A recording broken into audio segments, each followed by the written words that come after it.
I want to walk y'all through this calcium shell case that I had with Caroline. Now, it is multifactorial. She had a lot of things going on, but it's really important because not a lot of people are aware of what a calcium shell is.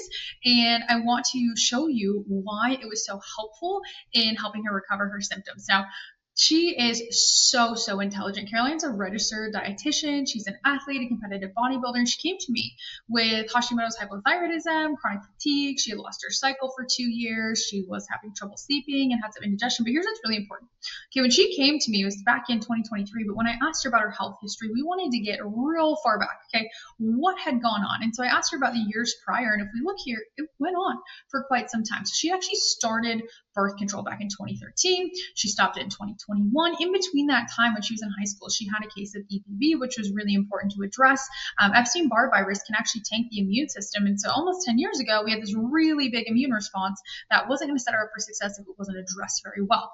She lost her period in 2022, then did a bodybuilding show, and then got her Hashimoto's diagnosis in 2023. And that's when she came and worked with me. Now, she had tried everything. She had worked with other practitioners, some functional doctors. She had dropped her training. She had tried a ton of supplements. You should look at everything that she was taking here. We had some hormone medications, just a whole handful. I call them supplement soups. Okay, there's so many, and a lot of them were just trying to throw pills at the problem. It wasn't really getting to the root of what was going on. And for her, one of the primary roots was what's called this calcium shell. So here is a calcium shell. This is a hair tissue mineral analysis, and we're looking at all sorts of minerals in the body. We're looking at these minerals in different ratios, and I want to point out primary things here. Now, this calcium shell. Wow. Calcium typically wanted in the ranges of anywhere between like 30 and 60 is going to be okay. And what's happening is in a hair sample, there's so much calcium being excreted out of the body that she was at 858. That is the highest calcium shell I have ever seen. Boop. And what that means is that when the body's under extreme states of stress, okay, it's going to break itself down. It's going to break down muscle tissue. It's going to break down fat tissue, but it also breaks down bones. And we're breaking down the bones. Okay, calcium itself is in the bones. We know that. Drink your milk for good calcium, for good bone structure, right? You've heard that since you were probably 5 years old.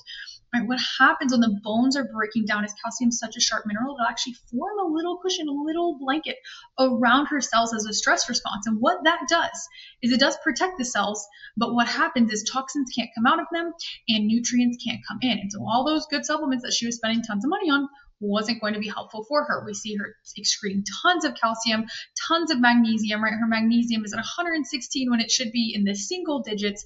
Okay, so any magnesium she was taking in just excreted as a loss. She had really low electrolyte status and really low selenium, which is a major nutrient we need for the thyroid.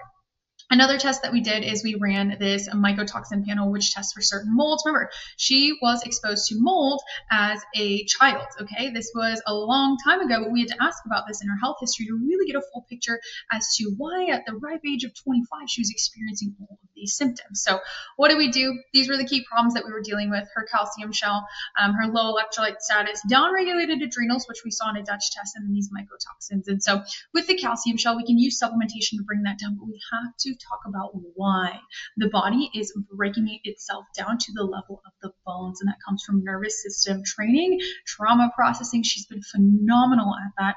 We worked on low electrolyte status with some minerals, adding things in her nutrition. The downregulated adrenals, okay, we need to support the adrenal glands, the things that pump out cortisol, balance her blood sugar, making sure she has a really good relationship with light and her circadian rhythm, and then eliminating some of the molds that have been present in her body for a long time.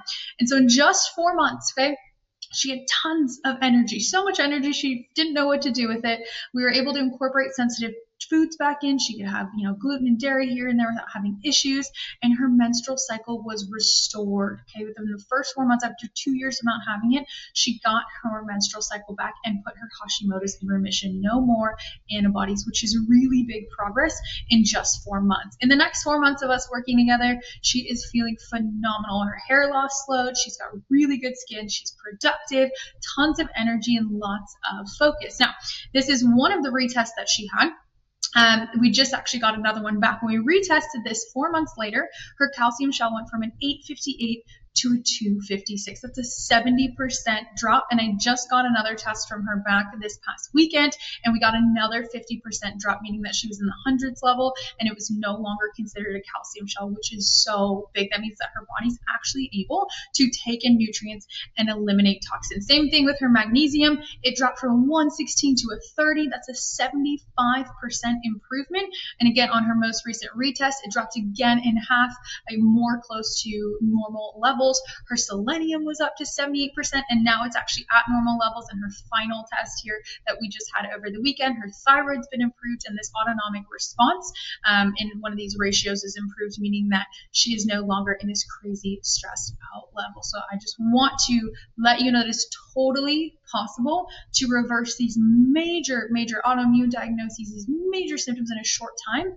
with the right data.